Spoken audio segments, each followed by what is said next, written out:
Hello, everybody. This episode of the Smoking Tire Podcast is brought to you by OE Technologies. Think of all the weird things found in cars. I'm not talking your garden variety petrified French fries or melted crayons. I'm talking about live snakes, bizarre trinkets, the kind of stuff that just makes you wonder about, folks. Another thing that will make you wonder, but in a good way, are Continental Belts. I bet you didn't know their original equipment in tens of millions of Chrysler, Dodge, Ford, and GM vehicles that roll off the assembly line. They're also original equipment on the majority of BMWs and Volkswagens. Now, Continental is launching the aftermarket multi-V belt with the OE pedigree. It's their OE Technology series, belts that are fanatically engineered for perfect fit, form, and function. And Continental has an OE Technology series multi-V belt for 98% of the vehicles on the road in the US and Canada. Hey, you got enough surprises working on cars and trucks. A belt should not be one of them. Go with the Continental OE Technology Series Multi-V Belt, the belt with the OE pedigree. To get the full story, visit oetechnologyseries.com. This episode of the Smoking Tire Podcast is also brought to you by Auto Tempest. You know what I hate more than anything in the world? Double work. I don't mind doing work. I'm a hard worker. I work all day. What I don't like is having to do the same work twice. Same thing when I'm looking for a car. Whether I'm just browsing about to see what's available or trying to find a specific vehicle, I don't want to look for the same car on 10 different car listing sites.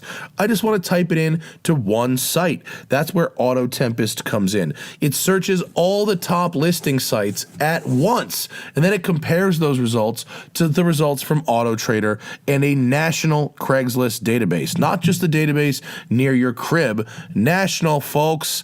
Then Auto Tempest gives you all those results in a clean layout, and you only had to do your job once. That's what it's all about. They've been with us for a while. We love having them. Autotempest.com. Check it out. On this episode of the podcast, we got our old friend Steve Dinan is back in the studio. Steve is obviously a master with BMWs. The shop that bears his name is now partnered with APR.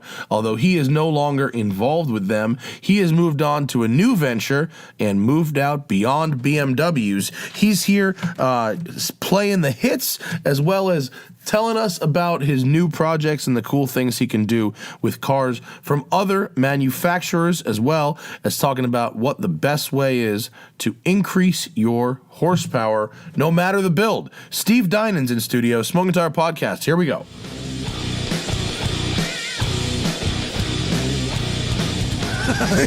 If they think you're a douchebag, You want to borrow my sunglasses?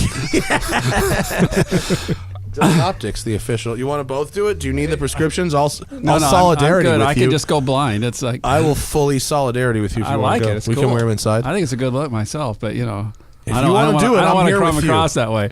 No? Steve, we all brought him. We could do the whole podcast like that. This is the show. Everyone, sunglasses. Now. We're all doing it. Contribute to Jack Nicholson and Stevie Wonder. Steve Dinan, ladies and gentlemen. This is now the show. I was going to do an official intro, but we'll just drop in somewhere on sunglasses. The man, welcome back. Welcome back. Thank you. Thank you. Last time you were at the house, and what do you think? We've really moved up. Huh? It's an upgrade for sure. Mild at best. Looks professional. Yeah, actually, it almost does. Yeah. Almost. Yeah, kind of One does. day, a little more professional, and they'll take the quotes off our name on the door. What's going on, man? What are you building these days? What's making your brain fizzle? Well, I'm doing a bunch of things right now.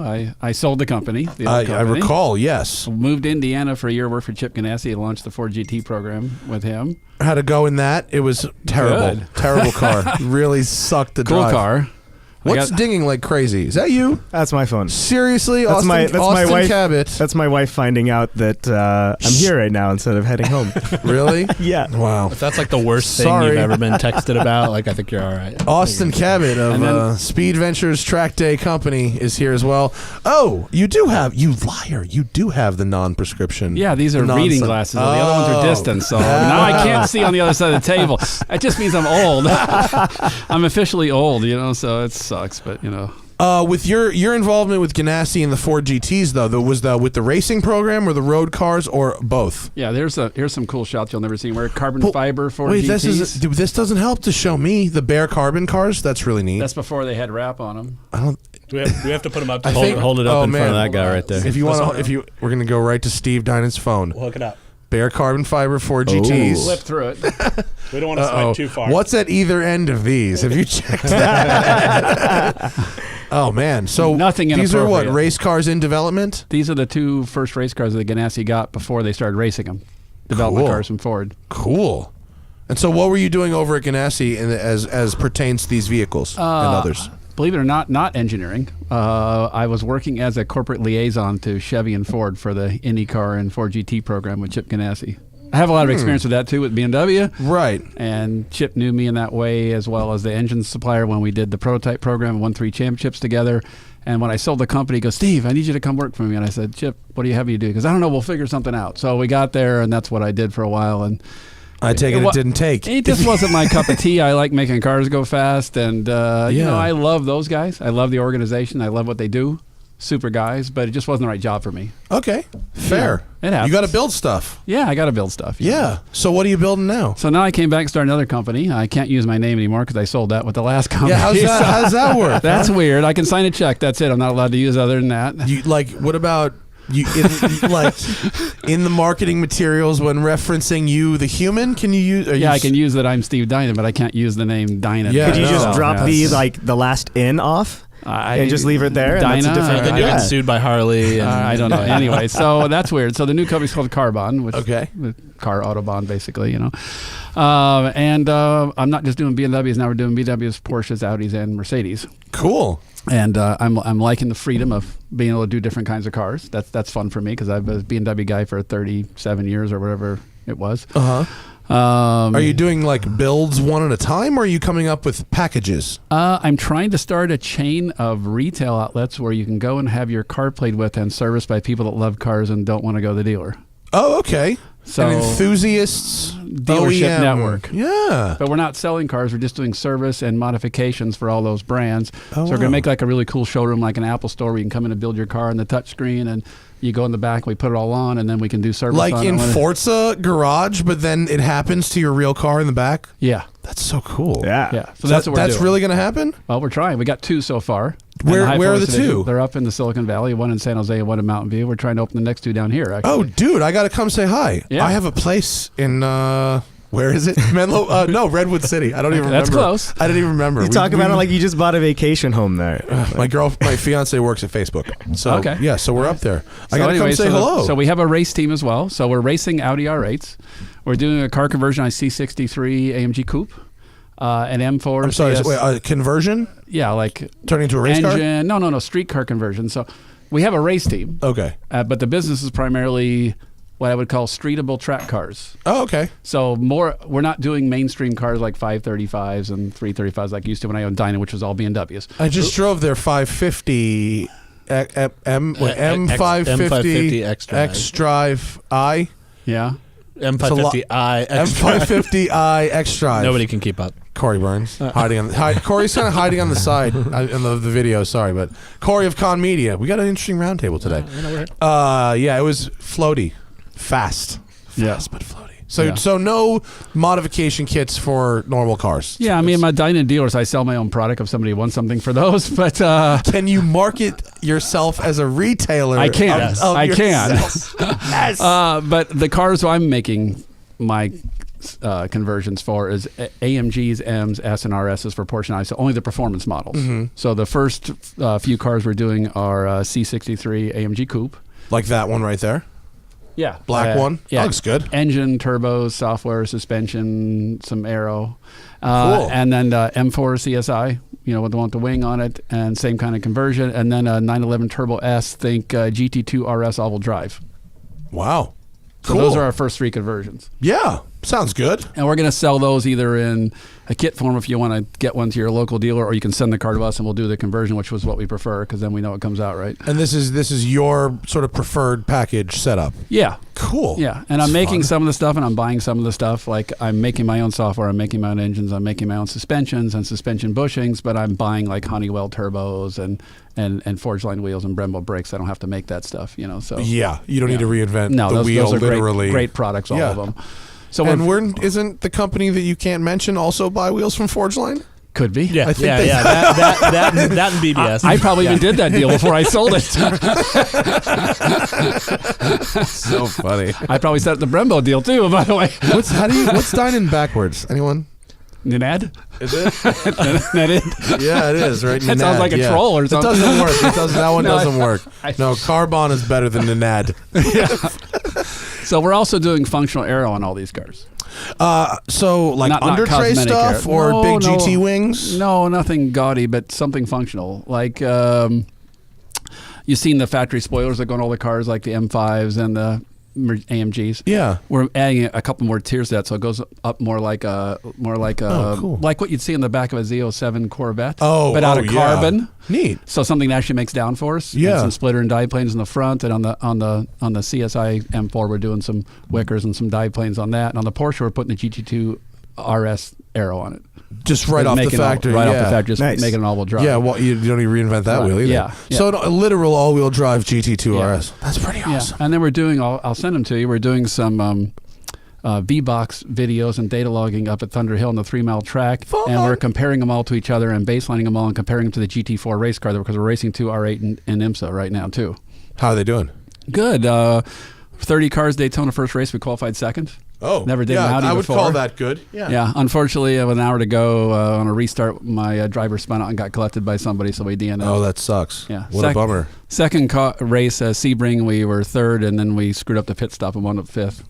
How is the? Okay, new teams. Done, Yeah. It's not horrible. No, I usually win a lot, so I'm expecting to win, but I haven't done it yet. Year one. Yeah, I'll win this year. You'll win. How's the R8 as a race car? I like the car. I like the car. Yeah, I mean, like all race cars, it has things you like and don't like about it. What do you really like about it? I like the fact it's naturally aspirated. I don't like turbocharged race cars. They're a pain. Heat management. Heat management, weight, turbo lag. They're just not friendly beasts. And in the old days, turbos were great because you could have more power with a turbo. But now, because of the balanced performance where the sanctioning body makes them all equal, a turbo is really a detriment, not a help. Because you don't get any more power. You get all the bad things with it, right? So I went out to find the one car, the German car that wasn't turbocharged. There you go. We just had, do you know Nick Saran of VF Engineering, the superchargers for these cars? He was just in here, and he thinks the FSI V10 is the best engine you can buy right now. He was like swearing it up and down. Yeah. Disagreement? A little bit too much stroke, not enough bore for my taste. Okay. All right. Do you change that? You can't. The cylinder spacing's too close together. I looked at it already, so Bummer. I would have. What would you get? Wait, so too much stroke, not enough bore? Yeah. So what would you get? That's a common thing. All modern engines, by the way, no, it's less revvy with more stroke. So a real race engine would have a way over bore. Right. No, I say your way would be revvier. Yes, way revvier. Yes, Right. Yes, I'm okay. sorry, I misunderstood you. I probably said it wrong. I tend to do that. But the car's a neat car. I mean, it's the street car is all-wheel drive, and they don't allow you to race all-wheel drive, so they had to take the front drive off of it. And it moved the weight distribution from 57 in the rear to 59 because it took the front differential and transfer case off, which is not a good thing. So it's a little bit tail heavy for a race car. Do you have to add ballast anywhere to the car? The car is overweight and can't add ballast. So as he said with a sigh. And everything's so regulated now. It used to be in the old days they give you a box, you could do anything you want inside the box. Now they spec everything, so it's really hard to make the changes that you want, which is, as a car tuner, it's frustrating to race in the modern era. What are the biggest competitors to that car? In that class, we have the McLaren 570. Those are fast. Yeah. The Mustang GT350. God, what an interesting class. The Z28 Camaro. The Porsche Cayman. That's, M4 GT4. The M4 GT4. Mercedes GTR. Oh, the AMG GTR? AMG GTR. It's an awesome looking car. Awesome car. It's a really cool class. We have 30 cars in the class, and they're all like that. They're all That's gorgeous. pretty awesome. That's not where the Bentleys are at, are they? No, there's No, are the Bentleys are GT3. GT3. Oh, that's right. That's right. There's an Aston Martin, right? A Vantage GT4, VA Vantage Yeah, GT4. that one's in there too. Yeah. Yeah, I tested one of those. It was fun. Not that fast, but fun. all those guys in IMSA fall into GS. So Yeah. like everything's in GS. But all the actual sports cars are all there. 911s? No, right? No Those 911s. GT3. Yeah, or GTD. So there's what it looks like. It's a beauty. Yeah, we had it up on the screen there. Anything that's on the screen comes in. We had it that's on the screen goes into the show, Okay, cool. which is nice. The beauty of video. Yeah, and your Instagram is chock full of it, which is what is it, Tim? Scroll up. I can't. It's. I want to pronounce Carbahn Autoworks. Autoworks with an O, not the German way. No, Autoworks. Yeah. Also, Steve, your Instagram is full of a lot of vintage BMW CSLs. What's happening there? Are you doing vintage prep and service as well? No, we do BMW overhauls for BMW Motorsports for that car. The one that won Sebring in '75 with Brian Redmill's guys. When the engines weren't, they sent to my engine rebuild center. We rebuild the engines and dyno it for them. So that would not be a tribute car then. That would No, that is the B car. That's the posing car. For the Monterey Historics, we didn't have time to send it back, so they brought the car to our facility, and we installed the engine for them too before it went to the Monterey Historics. That's why we have so many pictures of it. When they run a car like that, will they have an original engine on a stand, and you'll put a prepped race engine in it for that? No, I rebuild the original engine. The so that thing, that's those run with like, the original engines, yeah, huh? like 40 years old or whatever it is. Wow. You can't buy parts either, by the way. So the reason it comes to me is because I'm so good at building race engines that I make pistons and make valves and make timing chains and make belt drives all from scratch. When you're doing when you're doing a modern tuner Porsche like that you're doing, and you say you build engines and stuff, are you making all the parts for that too? Well, we go to suppliers like Carrillo and CP and things like that and spec Where available. Where available. But something like that, there's no parts made, so you send the old piston to them and you make a drawing and you tell them what you want changed, and it's a process. It takes like 6 months to get parts made for something like that by the time you... What is? I mean, all right. It's unobtainium stuff, you know. It's what does BMW's annual bill with you look like? I mean, well, it depends on the year. Right now, it's pretty low. Back when I used to race for him with Chip Ganassi, it was millions. You can't play YouTube videos, Did right? any of those... I can't play. I can play videos from Instagram, but I cannot play YouTube videos. There's that M49 is obviously all individual throttle bodies, and you can watch it feed fuel Guillotine and throttle. watch the butterfly valves open. Oh, I and love when they put the amazing. camera down there and do that. That's very It's cool. so nice. I think the Bugatti EB110 Super Sport has like this really wonky cross plenum rod linkage where like all 12 of these things are going. It's really, really wild. Did any of those race motors ever come with like cast rods originally that you've now replaced with with they had machine? good steel rods in them and good Okay. forged pistons, but they were, I mean, by today's standards, antique parts. Yeah. Everything's gotten lighter and Right. stronger, but we're trying to keep it authentic. We're not trying to make more power, but it makes... Who is that now? It's going to be That me, you? probably. Oh, dude. I can't yell at you. can't shame You the can't guy. shame Sorry, the guy. So it makes... Vibrates! It makes like 480 horsepower natural aspirate on Really? a 3.5 liter Oh, shit. 6, and Wow. it's a 40-year-old engine. So I mean, It has to run on some crazy leaded fuel on race gas? Yeah, like 110 octane leaded race gas. 480 horsepower? Yeah, that you said? natural aspirate on 3.5 liter 6 from 1975. It's pretty serious. Do you like... BMW Wow, did a good Where job. would you even go from that, I guess? I'm not sure I'm pronouncing it right, but I think Jochen Neerpatch is the original guy who was in charge of BMW Motorsport, who was in charge of that back in the day. I mean, I'm not... Don't look at We'll me. wait for Don't a look at me to comment there. solve that one. I don't... It's a beautiful car, though. It is a cool car. I bet that sounds amazing. It does sound great. There's some videos on our website of it running at full song on the What is it dyno. like? What's the compression on that? 14? It's like 13, somewhere around there. Cool. I'm always jealous. Sam Smith manages to find a ride in one of those in Monterey every year. He drove the 2002 also. that kick-ass the Jaeger. Was it Jägermeister Yeah, the 2002? orange and black one. Yeah, it was awesome. So jealous. I love those vintage BMWs. I race a crappy one in jump car, and it's really fun. Yeah? Yeah, it's got 130 horsepower, and it's great fun. Beautiful steering. Wait. Oh, I wanted to tell you something. So the last time you were at the house, the old show, we talked about this Z8 you built Yeah. with the Daytona prototype engine in it. Yeah, done more than one of those, actually. Well, we found it. It was for sale. It sold a couple years ago for like $180,000. Yeah. And there was like someone sent me a video of it like from the depths of the internet. It's like an unlisted video of it like doing drive-by shots for the for sale ad. It sounded crazy. And that's not even the fastest one. What's the fastest one? Well, everybody bought a wet sump version, and we had one guy full full-blown prototype engine with dry sump and a dry sump tank and the whole intake off of. The guy spent like $200K on the car. And probably it actually made now 600 on a horsepower Z8? naturally aspirated. Like a streetcar Z8. Streetcar Yeah. Z8. Yeah, he first came on the show. He started telling us about these Z8s that have Daytona I prototype hadn't heard motors about in that. them. That's Yeah. crazy, dude. It How is. many do you think there were? I think it did about 5 or 6 of them, but only one of them with the full engine and the dry sump and everything. Was that the biggest difference, the dry sump for that one extra car? Were there other differences I mean, people too? don't understand. People think of engines like compression and valves and you lift on the cam, but it's as a race engine builder, it's a lot more complicated than that. So I give you an example. That engine, that original S62 engine, came with 394 horsepower. By the time we got done racing it, we were making 6.25. Wow! With the stock displacement, stock throttle bodies, stock valves, stock compression. Right, so we found 235 horsepower without touching any of those things. Stock valves, even stock valves. So what? All right, what else is there? So let me give your fans here a little bit of an understanding of how it works. Okay, Please. So we put a dry sump pump on, made by a local company here in Southern California called Daily Engineering. Great folks. They make all the NASCAR dry sumps too. That use supercharger lobes instead of spur gears on the dry sump. And what that does, it creates a vacuum. So it pulls all the air out of the crankcase. Now when the pistons go down, they don't have to push the air out of the way.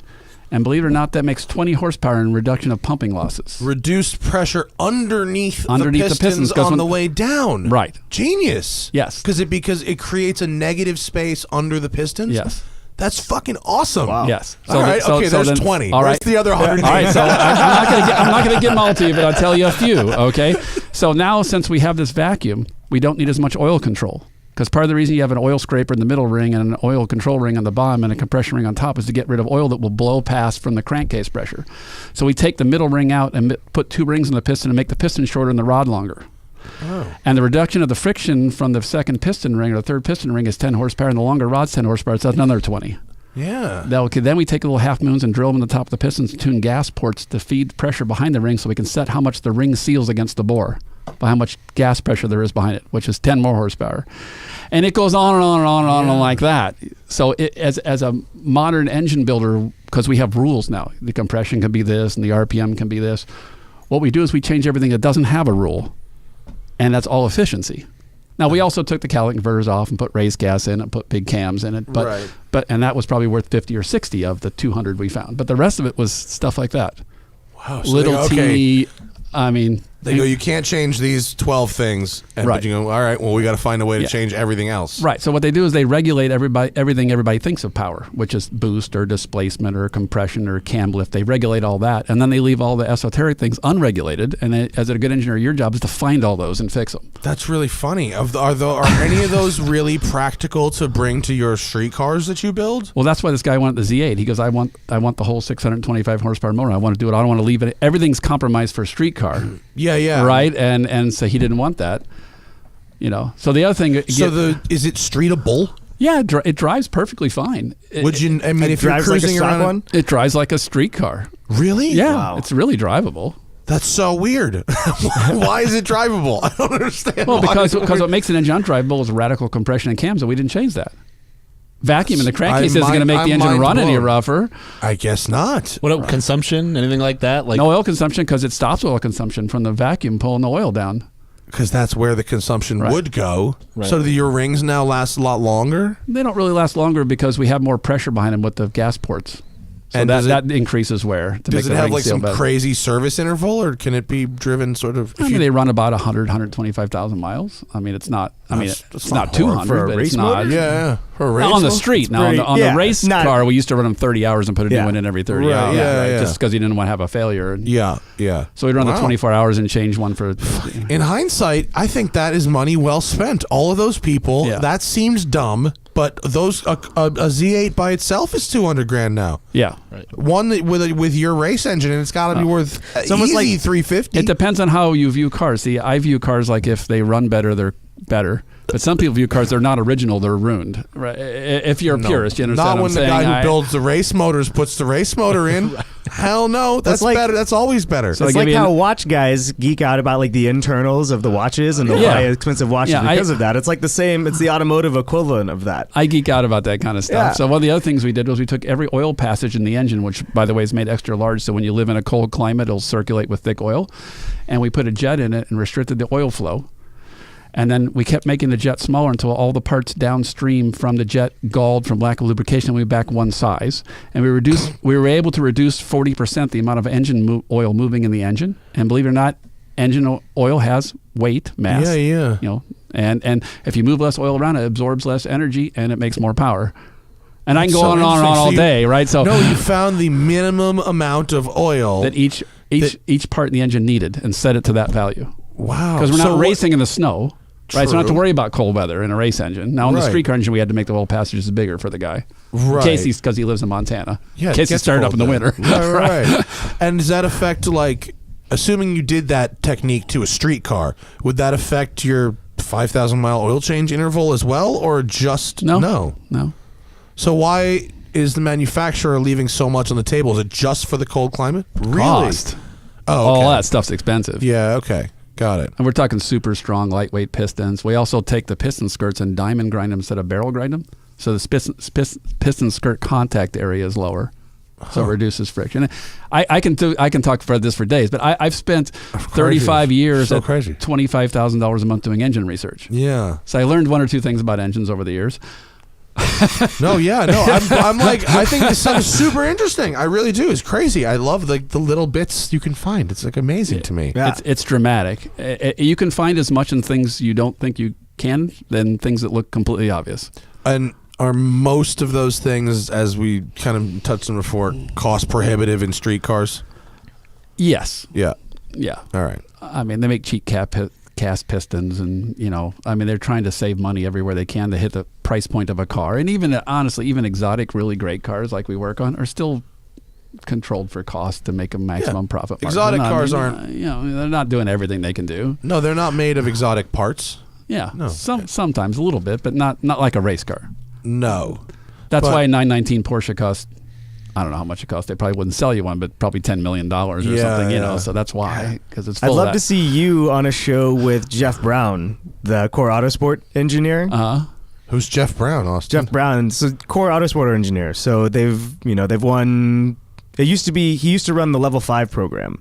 So we used to build Level 5's engines. Yeah, those were our engines. Yeah, yeah. Who are they? So the race team. Yeah, it was one of the race teams. And there's this whole thing. There's a show out there called Dinner with Racers. Yeah. And Scott Tucker wanted to go essentially D-Sports car, or was it D-Sport Racer? Yeah. Oh wait, racing at Road America, and they spent like $6 million on a club racing effort. Sounds like Scott Tucker. Level 5 was Scott Tucker's race team? Yeah. Oh. Scott Tucker, payday. I know Scott Tucker. That's all he had to say was Scott Tucker. So the engineer Go watch that was the behind Dirty Money special on Netflix. That shit's rough. But the engineer that was behind all of the race teams that Scott Tucker was participating in is Jeff Brown. Oh, okay. So seeing those two geek out over everything. The cars looks nice. I know Jeff really well. Oh yeah? Yeah. And he races with Core Autosport now, which is the same class we're in. That's one of the Mustangs we race against with the Audi. Yep. Oh, they run the 350s? Yeah. Are those cars using Voodoo engines? The actual Shelby engines? They sound rude. I don't think so. But I don't know. I don't think so. I think they're still the 3.5. The what? No, they're not EcoBoost cars. It's a 5-liter natural aspirated V8. It's a 5-liter natural aspirated V8. I was talking about the GT. It's the motor that comes in the street car. In the GT or the 350? I think isn't it a GT350 a 5-liter V8? I'm not a Ford guy. It's a 5.2. It's 5.2. Okay, maybe it's a 5.2. I'm not a Ford guy. I think it is it's the flat plane. Super high revving one. Yeah, that's the one they're running. Yeah, it sounds the business. Yeah, it does. Quite tough nice. car. You should work on those. Is that too down market for you? That's a very special engine. You'd probably love that engine. Or you'd probably hate it. I don't know. Now we're looking at, he's in like a weird, it's a different spot now where it's like now you're building streetcar engines at the same level. You guys have driven a lot of Dinan cars. So, sometimes it's, people can do mild stuff, a tune, exhaust, intake. Yeah. Now it's building full race engines for people that want to make 1,000 horsepower M5s and stuff like that. So we're doing that also. So the old runway racer? Yeah, we did an S63, which is the F10 M5 with a 1,080 horsepower at the rear wheels and 1,000 pound-feet of torque for a guy. Drove normal Southern California. most of the time? Yeah, it wasn't bad. Ran pretty good. But we get a lot of engines from people that probably your fans, that turned the boost up too much and break the engine. Yeah. Because the engine really wasn't up to the boost they were running, and then we get it after the fact. It would be a lot more cost effective if people could build the engine before they blow it up. Yeah. But they don't really ever foresee it's going to happen. What's their typical reported power levels at failure for the F10 M5? 800-900 horsepower is what most of the guys are making when they fail.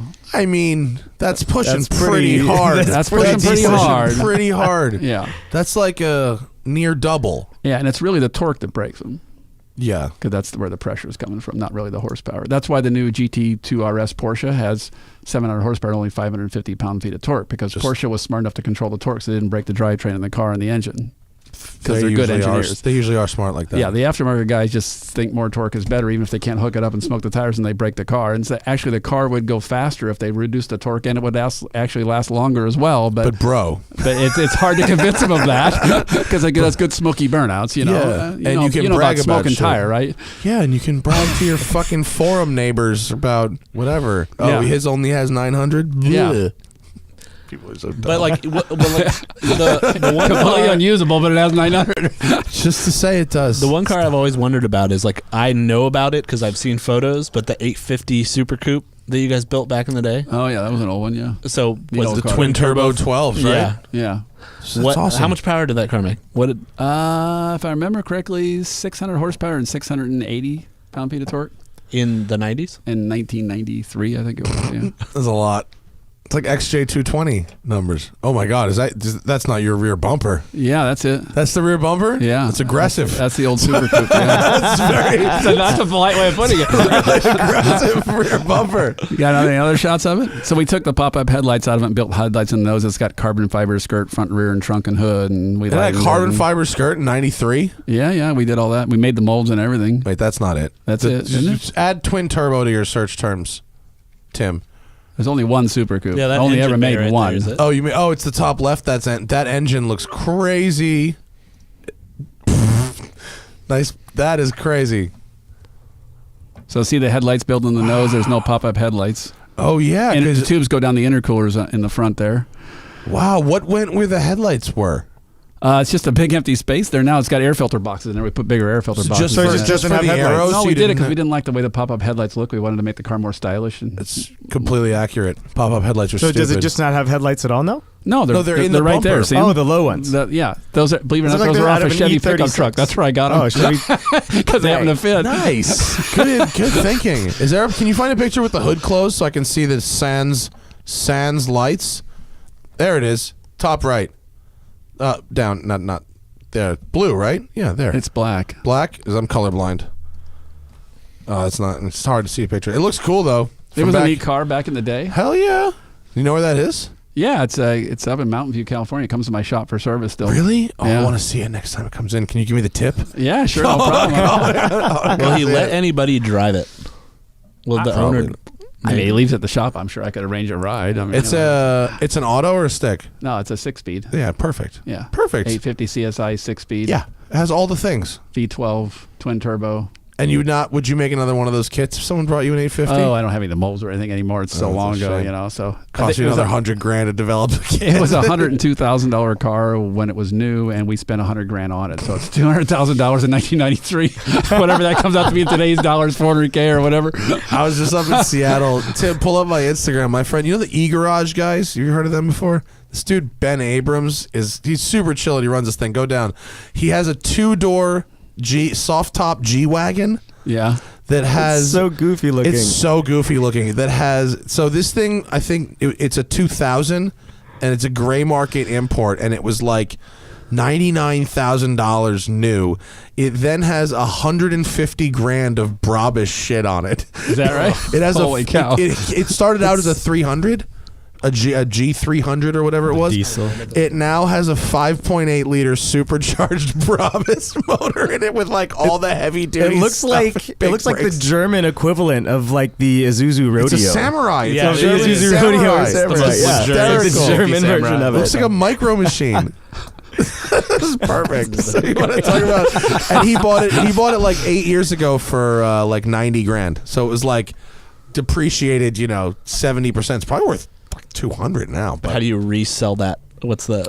Are you who's the kidding me? target Somebody market? would buy that. There's 5 buyers for that for sure, I but could they'd pay too much money for it. All 5 of them. Way too much money for it right now. The other weird thing about exotic cars is they are hard to sell. I've built a lot of them and sold them, but when you get the right guy, they're worth a lot of money. So you have to just sit and wait for the right person to show up when you're going to sell one, right? It's really funny. I have a friend named who does that, and I'm just like, I'm of the get it out of here mentality, and the first guy who shows up and makes a reasonable offer. Yeah, you buy high, sell low. Yeah. And I do that too, by the way. And I live free, and I just live in ignorant bliss, and it's great. I don't care. If you guys want to interact with Steve, if you have, here we go. Got a couple car questions. If you want to ask Steve your tuning advice or whatever, hit us up in the super chat.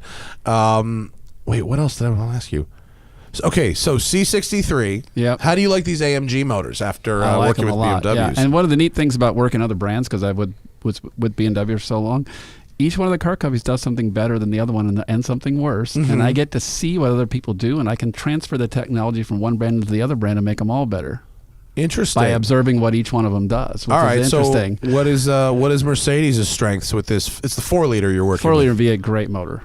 I think I love the engine. I love the engine. It's so good. Yeah, I do. And honestly, and this is a small point, I like the user interface on the infotainment system, and the seats in the interior I think is better than a BMW too. I think so. Okay. Nice. But BMW knows how to attach the rear suspension to the car, and Mercedes hasn't figured that out yet. Oh, this is not something I've ever considered. All right.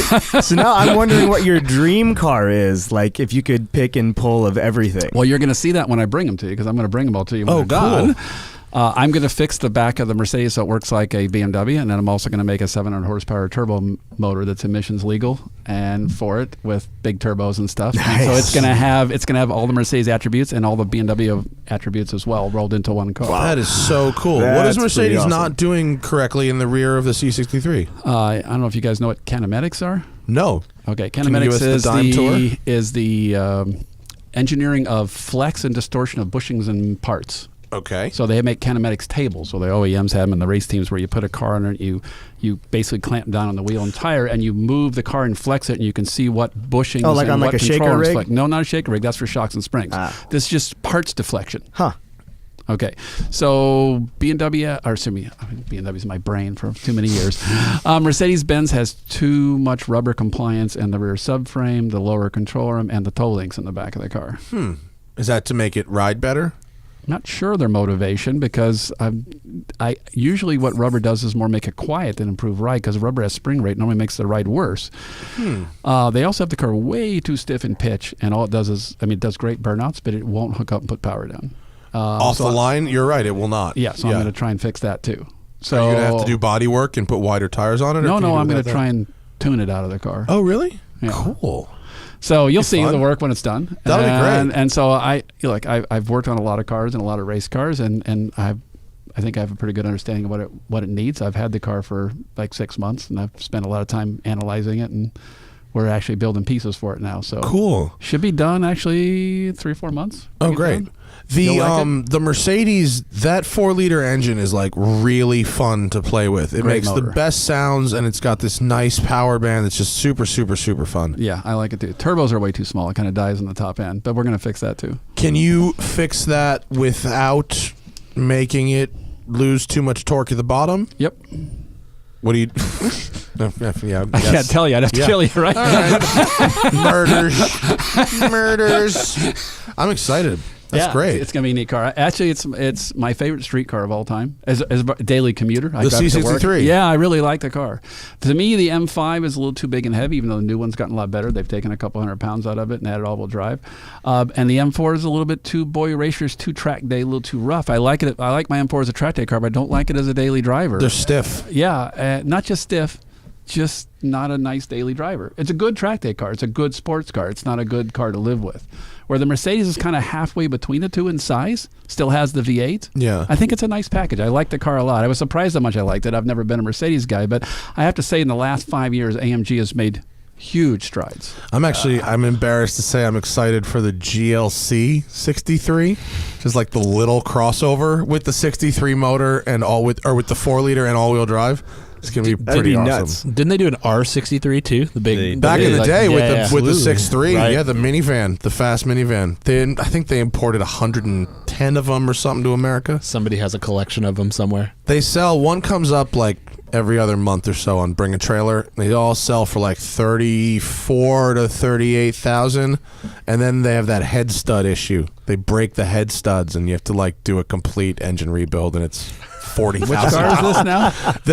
I think all the older Mercedes with the big 6.3 naturally aspirated motor. motor. You're talking about, yeah. But we were talking about the one that's like a minivan, the R class. Yeah. With the 63 motor is fairly hilarious. Yeah. $125,000 minivan. I also got to say, too, my opinion is any car with more than 500 pound-feet of torque needs all-wheel drive, and I'm really glad to see BMW did it with the M5, and Mercedes has it with the E-Class, and I'm assuming the C-Class will get it, too. You just can't hook up more torque than that with a two-wheel drive car. But you can slide them. Oh, if you want to go sideways, they're wonderful, but if you actually want to go somewhere, they're not great. So this package, I agree. If you are trying to...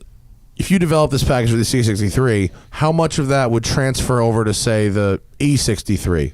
Oh, most of it, because it's still the same 4-liter motor on the brand new E. Well, that's what I'm hoping. Like, because if I, Most of it. yeah. So not obviously not the Aero stuff, but your engine packages are going to be for that engine. Yeah, range. like we do an engine for the BMW S63, which covers the M5 and the M6, and then the 4-liter Mercedes will cover all the 4-liter Mercedes, and the Porsche will be all the 3.8-liter turbos, and so it's an engine designed for a specific brand and type of car that translates to all of them. That's helpful. Yeah. Open your market. Yeah. So it's going to be fun. We're having some fun. I'm excited. Yeah, me too. Is this kind of the packages like?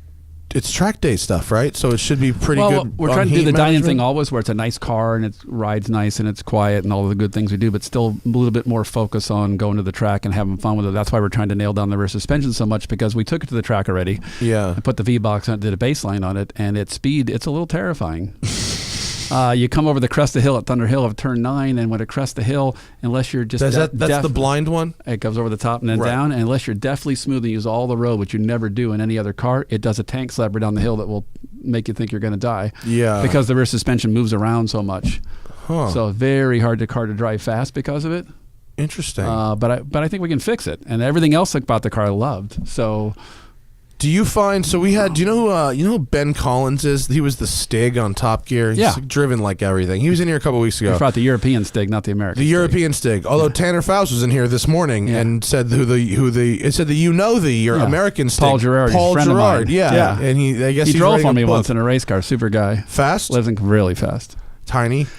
He's a amazing car control guy. Like, that's how I met him. We were doing the One Lap of America, and I was an E36 M3, and he got hired by Hartman to drive a Rentec Mercedes in the One Lap of America. Shout out to Hartman. Yeah, I like Hartman. 97, 98, I think this was. And we were at Rentec Mercedes looked like a 97. What would that have been? Like an E-Class or something? It was like a SL of some kind. Like doing an SL in one lap. There's still hope for your car. SL in one lap. Be fucking hysterical. Anyway, we were at Ginger Man Raceway in Michigan. You know where that is? Yeah. And Paul said the car understeered so bad he couldn't get it to turn, so he was throwing the car in the corner and then power sliding around every corner. And he was doing, it looked like a drift competition, right? And I've never met the guy before, and I just watched him do like 2 laps. I go, oh my God, he's got super talent. So I just walked over and introduced myself afterwards, and we've been friends ever since. So Adam Dubay and I did a show with him at PRI this year. Oh, Paul? really? Yeah, with Paul. Yeah. Paul and Cody Loveland from Love Fab. Oh, really? Yeah.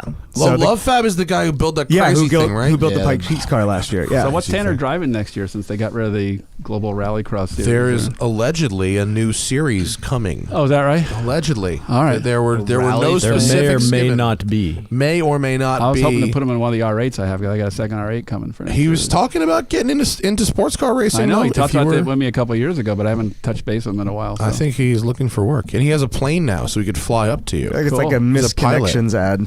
Yeah. No, like both interested in planes. Yeah, I'm a pilot too. Yeah. Boxes. Oh yeah, you fly down, right? I sold my plane to start the business. Oh. Airplanes cost money to run, No kidding. and I don't have a company to feed it anymore. So Well, hopefully you sell some cars. We'll get you a new plane. Yeah, you just need to start designing jet engines now. You deserve a That's plane. the next frontier is jet that's engines. pretty for high you. tech stuff. I think I'll leave that to GE and Pratt and Whitney. No, they don't do private jet tuning. I hear they leave a lot of power on the table with these things. They do. They do.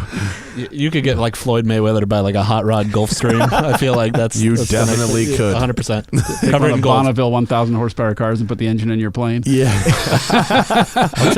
I'll take a reliable plane, thank you. Are your yeah, it's better to have it that way, isn't it? Because totally. when it quits running, you can't pull over the side of the road. No. It's like the Honda Civic mentality. Yeah. I'd rather just drive something reliable. It's the opposite of how Jay Leno rolls. No. Steam car. That's where it's at. That thing's terrifying. The steam cars, yeah. And it also, he's crazy. he's always like, oh yeah, there's a ton of pressure, and so I got to go let it all out before it explodes. I was like, oh, that's the perfect thing to drive. He says it does 75. I'm like, that's That sounds like a sharp man who knows what's going on. Barrels on fire. Crazy man. Which reminds me, do you keep up the McLaren F1s on the West Coast? Are you in charge of those? No, I'd love to be, but no. They don't. I would have thought that you would be the go-to guy for those. I think so too, but one's never shown up. No, not a one. Not a one. Are you? Cool. Weird. I thought so too, by the way. I'm thinking that for years. Are your new your packages at your new shop driven by customer requests or the things that you want to see built? I'm doing what I think the car needs, like fixing its weaknesses and giving whatever power I think the car will handle without braking. So I'm kind of using my expertise to design the package, hoping people will like it. I hope so too. That's cool. We got a bunch of questions on Super Chat. Let's see what the fans want to talk about. We can go right to it. If you wanna talk to Steve Dinan, get up on the Super Chat live, folks. I can't read that far away, though. You don't have to. I'll read it to you. All right, good. Billy D, currently shopping for a manual BMW E30 convertible. Is the right move to go for the more modern but less powerful M42 or the classic M20? Taking it old school, Steve. What do you think? I would say don't buy a convertible. I agree. The XO concurs. XO concurs. I like the older motor. The older motor, M20? Yeah, we used to make a turbo for those things. It was great. I did one for, Satch Carlson, editor of the Roundel? No. He used to write for Auto Week. I know the name, but I don't know personally. He used to write a column in the front all week called Fastlane. I know the name again. Okay. I know the person. Yeah. Anyway, I did him. He wanted a rally car for running the Alaskan Alcan Rally, so I built him an all-wheel drive, turbocharged, intercooled M20 E30 325 XI. Awesome. Yeah. It was a neat car. Oh, that's great. Yeah. I've driven a turbo E30 before. Not one of your kits, like a home-built kit. It was awesome. I also had 400 horsepower. It was very fast. Yeah. Yeah. This one's about 350, 375. Well, you probably have you have the don't break it number. This was deep into the don't give a fucks. Which one is the more modern but less powerful M42? When did they start using that? Later? You don't know? Listen, if Steve's never heard of it before, he's never heard of it or seen one. It could be the 4-cylinder, the 4-valve 4-cylinder it made or something at the end of its life. Or is that an 18 engine? I don't know. That's like the one they put in the Z3 the first year of the 4-cylinder. Oh, really? That might be that one. Ugh. I'm not familiar with it. Tim, what does that say? It's a straightforward dual overhead cam. Yeah. Oh, it's the Z3 engine. No, the 6-cylinder M20 is the way to go. You definitely don't want that. And buy a coupe, not a convertible. Yeah, I would agree. If you want a convertible, get one of those weird Bauer things, right? Ugly Euro roof, weird conversion things. They cut the roof off them. Yeah. But all the engines are a good engine, and we did another one for a guy two-wheel drive where we took the turbo diesel crank, because it was a 2.7 liter.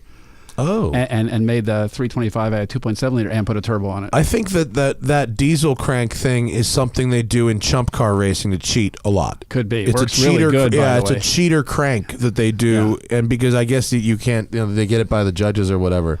Yeah, it's a forged crank and it makes it a 2.7. And it's good for like a bunch of power, right? Oh yeah. I think the cheater car that Lee Keane was. I could build you a great cheater E30 M3 if you're looking for one. Well, there's a business in that. There's a business in. I like Steve. You'll figure out a way to get $100,000 out of somebody racing chump car like that. Dude, you think that's a joke? That's real. It's not. You've been to a chump car race? Nobody would spend that kind of money on that. Oh no! Are you kidding me? You've been to a chump car race? We could win. There's a team that uses a Ferrari Challenge transporter. Oh my God! Come on, it's seriously. Not Jeff Brown's Miata is essentially a $60,000 spec Miata. Yeah, it's got beat up panels on it. And we could beat him for 20. And Peter, no problem. 20. I got 5 on it.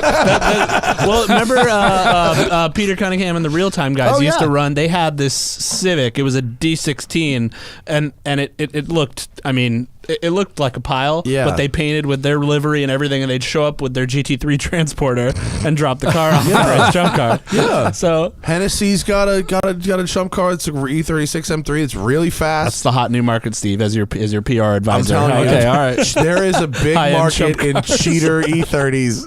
It's a good car for that class, right? Yeah, there's so many. Yeah, they refer to Chump car as spec E30 a lot as a joke. Yeah. It's such a great basic car. I mean, that's why it's fundamentally such a good car. You know, it's really fun to drive slowly, and really small things will make it a lot faster. Well, I mean. I think like maybe JF has to like stay out one race and Steve will come in and get the car listening to us at home right now. Yeah, we don't have to do the engine. We can make it handle so much better. Just small things. Steve's gonna do like the Singer, but BMW. I think there is a market. I've been approached twice to do that by two people. Really? For E30s. E30 M3s, or they want to put like 700 horsepower V10s. 700 horsepower. Didn't somebody do that S85 swap? Someone did. You know Bill Oberlin? Yes. Is it him? He approached me about doing one of those. Doesn't Bill Oberlin like have like speedboat catamarans? Yeah, He's like a complete Makes his maniac. own stern drive. Right? Yeah.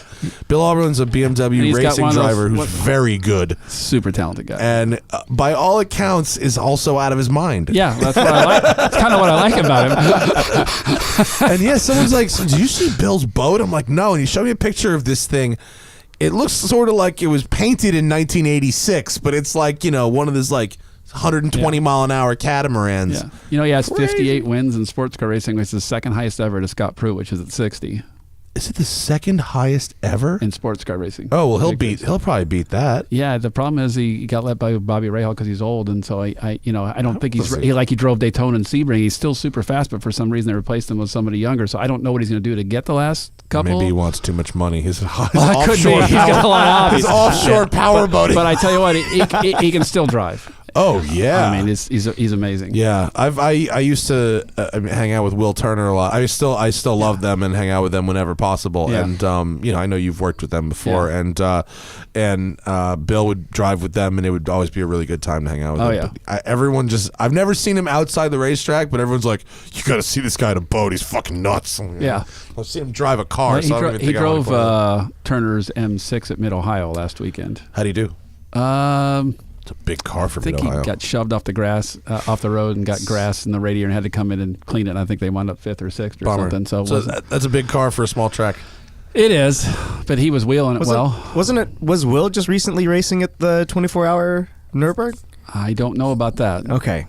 I forget. It was either... I used to build race engines for Bill. Okay. It was either him or James Clay from Beamer World. Yeah, James. Was it James? James and Tyler Cook from Beamer World were racing in the M235Rs. Okay.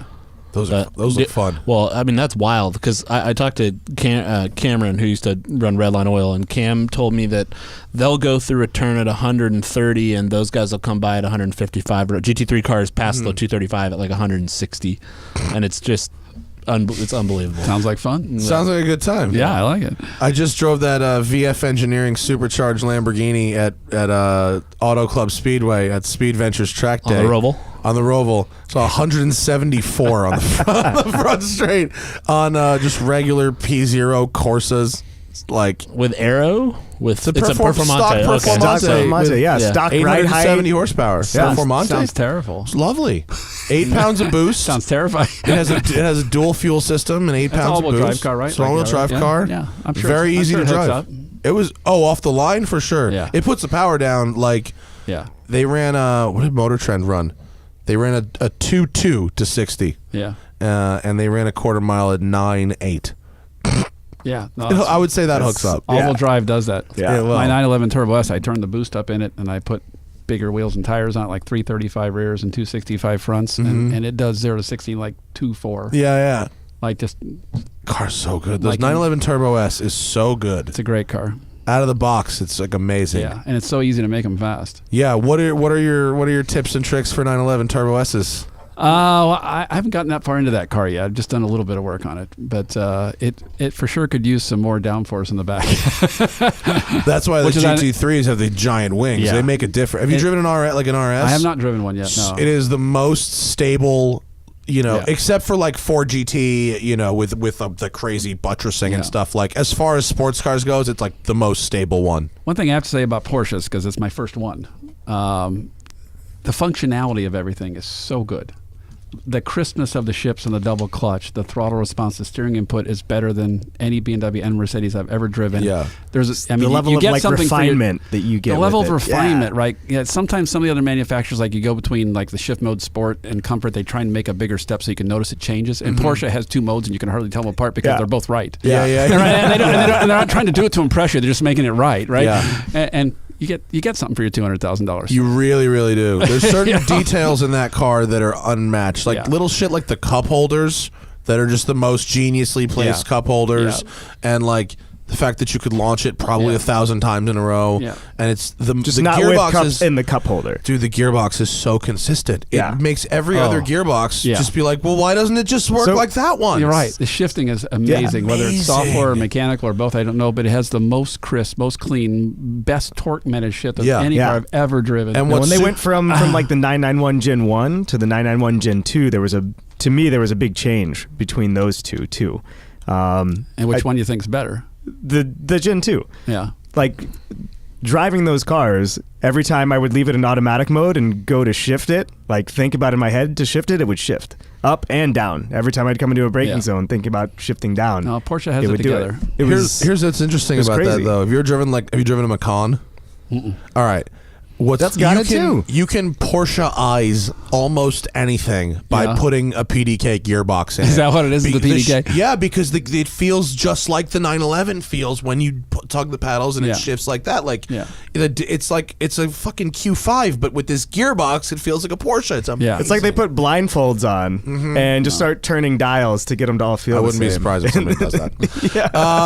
Jason Grady wants to know this is a real nerdy question. Steve, have at it. What is the bore, stroke, and red line that you have found most successful on American road courses? He just rolls his eyes. It depends on the rules. That's a very good point. Like in Grand Am, we had a rev limit of 7,000 RPM. So you don't want to over square a motor with a lot of bore because it likes RPM and they won't let you rev it. It's against the rules, right? So in that particular class, more stroke is better. Right. So you start with a red line and work from there. Yes. That's a good answer to that question. Yes. Okay, so it depends on your red line. And it's a piston velocity question. You don't want to exceed 4,500 feet per minute in piston velocity because it wears the rings and the skirts too much. That's another good tip. Also, rod angle ratio, so you don't want side load on the bore of the skirt because of the rod angles. So it depends on what the rod length is. So you're gonna have to give me the RPM, and then I could answer the question. Wow, could you do that math on the fly if someone gives you the RPM? That would be insane. 10 minutes I could probably do it if right, I got my computer out, but I don't want to wait. It's like I don't think I do it from the top of my head. If we found out you were like the Rain Man of engine. No. obscure. I need a calculator for math. If you were the Rain Man of series rules calculations based on building an engine.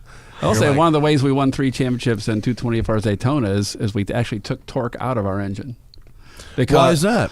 Because the Continental tires would go away so bad when you turned them over that we found if we reduced torque in the lower gears, the tire lasted longer. And over the hour that the tire was on the car, the overall distance you covered was greater. Wow, that's interesting. And that's a Daytona in the prototype cars? In the prototype cars. And we added the power up in the top end when you're not spinning the tires anymore because you're not leaving a corner and the car is straight. Right. And we also picked up top speed and saved the tire at the same time. Yeah, I guess at Daytona you've got a lot of long straightaway and banking. How much longer can you make the tires last? It sounds really small, but like 5 minutes out of an hour. But that's huge. 5 times 24. That's so many. Yeah. I mean, it was one of the secrets that we won. Like in 2010, we won 9 out of 12 races and got 2 second places because, the Ganassi guys are amazing. I don't want to take anything away from them. The car handled great. Pruitt and Memo were great drivers, and the team executed well. But also, the car was just really user friendly and easy to drive. In fact, when I first got there, they had been racing a Lexus for several years, and it rained the first year. And Scott Pruitt goes, "I hate racing in the rain." And then he drove the BMW, and he was super fast. He led the race. He got the car. It's not the rain I don't like. It's the Lexus in the rain I don't like. We're good. It was his last race. It was his last race in Daytona. We're good. All right. So he liked the BMW in the rain. That's funny. When you... That's an NA motor, right? NA motor, 5 liter. Okay, so when you take torque out of an NA motor, what are you changing to do that? Just in the engine management? Cam timing and intake trumpet length. Oh. Cool. and header length. Oh, neat. And that's you can mess with those in those are open in the class. That's interesting. That's open. Yeah. Oh, all right. Cool. I guess they figure headers don't cost that much. You have to make them anyway. That's true. Right. Yeah. So, like it's weird. The sanctioning bodies regulate things that they know and understand. And honestly, most of the people that are regulating sanctioning bodies are not car engineers. So they. This is good. So they regulate basic things like weight and wing size and displacement and compression, but then they leave all like say little esoteric things that all the guys that really know racing can all drive a truck through and fix, which is why really smart people in racing always the same people win. Have you noticed that? So what? Because they know what they're doing, right? Yeah. So what do you think of the F20 that came in the S2000? That's high horsepower but very low torque. A lot of people always complained about it. Yeah, normal car people. Well, but you have to keep an engine like that wound, but that's really low torque. This is still a 5-liter V8. It wasn't low on torque. It's a relative term, right? Right. In a car that weighed 2,200 pounds or something, right? Yeah, I think so. Yeah, 21. You look at motors like pounds, that F20. You look at motors like the F20, and what was the S65 that came in the M3? The M3. Yeah. High horsepower, but kind of low torque, especially not for enough a V8. torque. When we replaced the S62 in the 4th year with that engine for Ganassi. We used the S65. We stroked it out to 4.5 liters. Wow. One of my favorite engines of all time is your stroker kit for the E92 M3. Yeah, great car. What that engine with the stroker crank in it was the shit. Yeah. And by the way, we made a couple of those with a dry sump like the Z8. Did you? Out of the prototype car. Really? And it makes 600 horsepower in that car, naturally aspirated. Yeah. What a neat car. Oh, so much nicer to drive than all the blower cars. That's gotta be. Yeah, no. I preferred it to the supercharged cars. I was not that big of a fan. of ours was cars. 500. It's 100 more. I actually found the you know what? That's why I think your stroker engine is the most similar engine I've seen to the Shelby GT350 engine, which is a fucking lovely engine. It really is. It reminded me of yours. It makes about the same power, makes about the same torque, and it revs to 8250. Yeah, and they still build them. And they still build them. Engine they still build a lot of them. They're at Carbahn. Unlike yours, but I've driven 3 of those. Was it 4.6? 4.6. 4.6, yeah. Fuck, that the was the 600 horsepower one's a 4.7.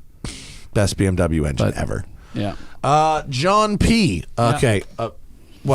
BMW, Bimmer, Fiesta ST, or Mark 7 GTI. I don't think you know how to ask this question correctly, John. I'm sorry, but you have to specify. Bimmer, there's a big hole in that. It's a real big hole in that, especially when your competitors are front-wheel drive hatchbacks.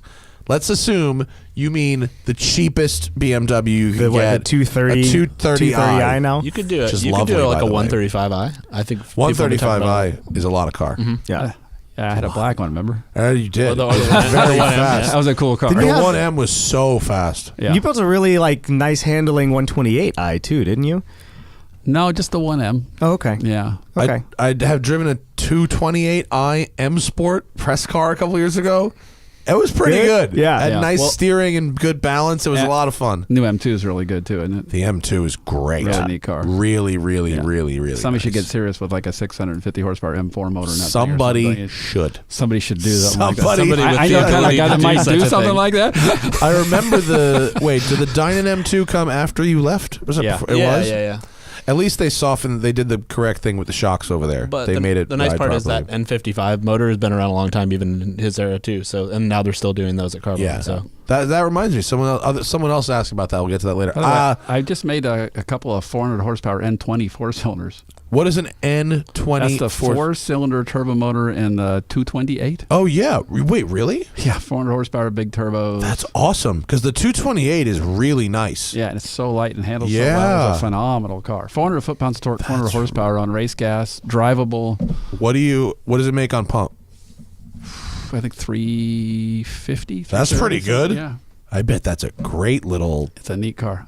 lease it and daily it. I have 2 engines in a box on the shelf. Really? Even, yeah, with extra, capacity oil pans that'll handle 2 Gs in a corner and What does an engine like that cost? $10,000 is all because it's a 4-cylinder. That's not that you bad. have as many parts. I mean, it's not that bad. What's an LS7 crate motor cost? I just wonder. It's a BMW engine, right? $25,000. Yeah. I know. That's without a core. That includes the core. All right, look, I'm about it. I just got a really big bill from BBI for what it doesn't seem like a lot of work on my 911. Let's put it this way: a stock factory E-Man from BMW is $10,000. The stock engine. Yeah, and this is $10,000 including the core with all the parts. Jesus, you don't want to blow us. Imagine having to give BMW $10,000 for a stock turbo 4-cylinder. Jesus, how depressing would that be? That's a tough one. That'd be really That's why we made them. Have you put one of those on an automatic 228 yet? I have not. No. I went to one of those industry test days at Willow Springs, and they had a 228i M Sport automatic. It's got the ZF 8-speed in it. It does, yeah. That 8-speed ZF automatic is a great gearbox. That's what comes in the Jaguar and all the new BMW 330s. Great gearbox. All the new Range ZR1 has Range it too, right? Rovers, yeah. Is that someone's leg or is there an earthquake happening? ZF is getting it done these days. Who's doing the leg vibration thing? Someone does it by habit. Say what? Everyone's getting that thing? No, ZF is doing such a great job with that gearbox. Everybody's switching to them. Should have bought that stock 5 years ago. Definitely. Yeah. After I drove the first car that had it, which I think was the 2013 Range Rover. Yeah. I should have or that was F-Type. Yeah. Should have bought the fucking My stock first one was then. a 335, and I go, why would you want to buy a manual? I drove the thing, and I was so impressed with it. Yeah, I know. It's the new really M5 comes with it now, too. Yeah. Not a double clutch. That is a little disappointing because it just doesn't feel quite as nice. Doesn't feel quite as motorsporty to me. Yeah. But it's hard to argue with the functionality of it or the slickness and everything. I prefer a double clutch, but it sure works good. Mm-hmm. And you know what? One of the reasons we're talking about things that cars do well and not well, BMW has Valvetronic on that engine. You know what that is? The variable valve lift. Yeah. And in the old days, they used to have a small throttle motor. That way you'd first tip in for leaving a light, the throttle motor would open, and the main throttles would open afterwards, and that would kind of soften the tip in, so it was easy to drive away from a light. And I don't know if you've noticed, the F10 M5 is very hard to launch. It is. Very jerky. It's touchy. That's because it opens all the valves at the same time. Oh. All 32 valves, because it's variable valve lift. So what the automatic torque converter does is soften that, so it's easier to leave a light. Yeah. I don't know if that's the reason they did it, but I think it's better because the gearbox matches the motor response.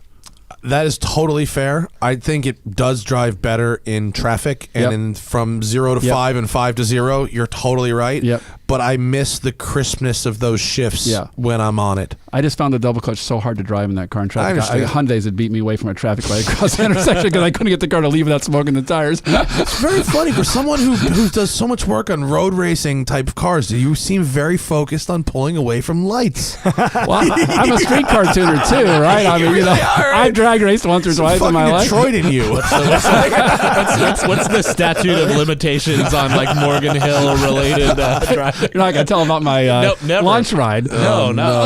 No. You when I'll leave it at this. I have the record of Morgan Hill for top speed. Like he got beat by a Camaro back in the day, and he's had a vengeance against American cars ever since. If you start working for Steve, the first thing that happens is you go up and you go for the ride with Steve to lunch. The ride, and that's how he decides whether or not you're an acceptable human for the job.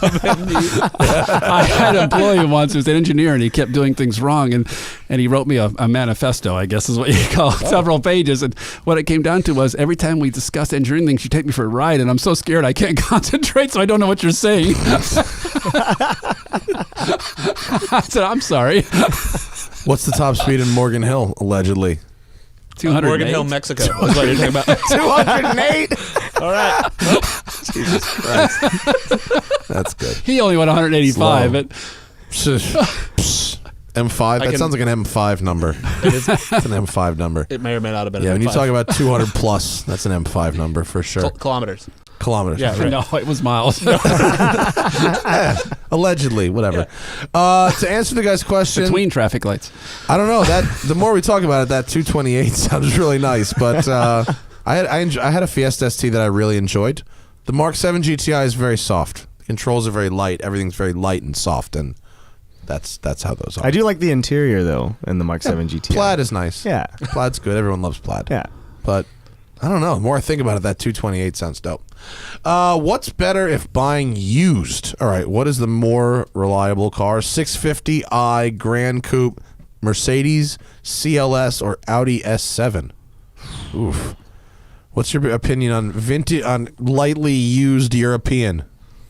That's a tough question. I don't know that much about the Audi because I haven't done anything with that That's Audi's 4-liter twin turbo, which is a pretty good motor. I just don't know anything about it. APR's done something with them, I think. They're okay. The BMW, I like the car better than the Mercedes, but they have a tendency to have a lot of timing chain problems and a lot of oil leaks that the Mercedes doesn't have.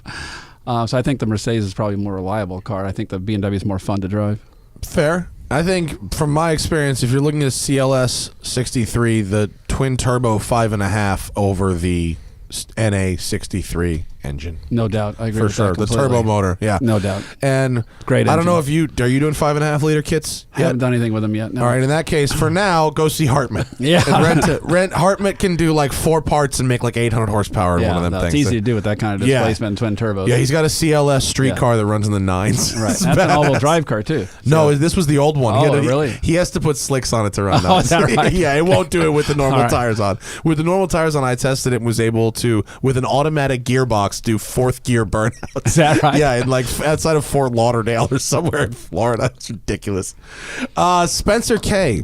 S65 Stroker E92 or 1M conversion for Time Attack. Well, you can't get that engine anymore, right? What, 1M? The Stroker engine is no? No, we still make them. Oh, you do? Oh, yes, do like one a week still. Oh, really? Oh, yeah. Oh. No, the natural aspirated V8 is a way easier car to drive. Oh, okay. Way nicer. Than the 1M. Oh, yeah. Because of the longer wheelbase and the... Well, that and just the throttle response of the 8 throttle bodies on the naturally aspirated motor and just, wider car. It's just a better car from a performance standpoint. I agree. I think a 1M conversion is a lot of money. You're converting body work and stuff. Although he's talking about Time Attack, he's talking about building a race car. Oh, you just build remember Marco's car with the Stroker motor in it that has 1M fenders on it, Marco's and also car, the it's got to be $200,000 that car. Right. Yeah. And carbon wheels and all that stuff. So. Yeah.